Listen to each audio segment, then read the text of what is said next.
Let me tell you about my personal experience with United Healthcare here in Costa Rica.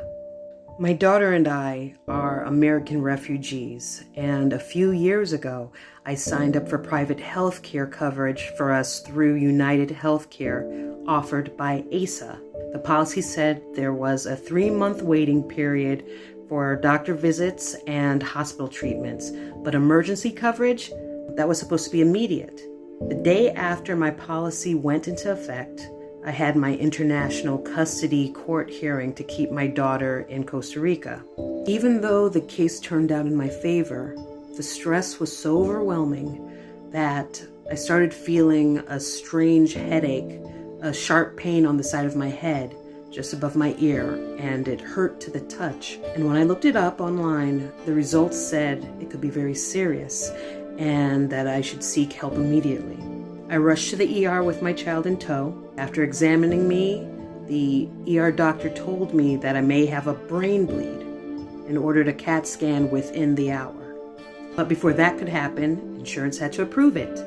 And here's the kicker. After an hour of back and forth between the ER office and United Healthcare, they denied it. Their reason? My policy had only started the day before. This was an emergency, something their policy claimed to cover immediately. But they refused. I didn't have the money to pay out of pocket because I had just spent it all on the year's premium the day before when I signed up.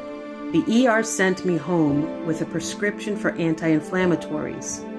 That night, I lay down next to my child in bed, not knowing if I'd wake up. Thankfully, I did. But if I hadn't, my child would have been left without a mother. And no one would have heard about it in the news. And no one would have stood up for me. The second kicker? When I brought this up to the agent who sold me the policy, he told me to my face that he fully supported their decision to deny me. There's a Sicilian saying, the fish stinks from the head down. This whole industry is infested with rotten people, not just the CEOs at the top. United Healthcare's shady practices put lives at risk.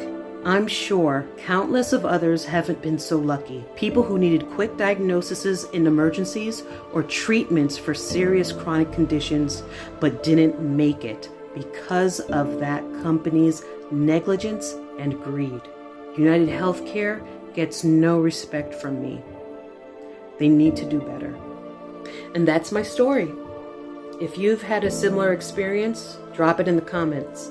Let's talk about it. It's time these companies were held accountable.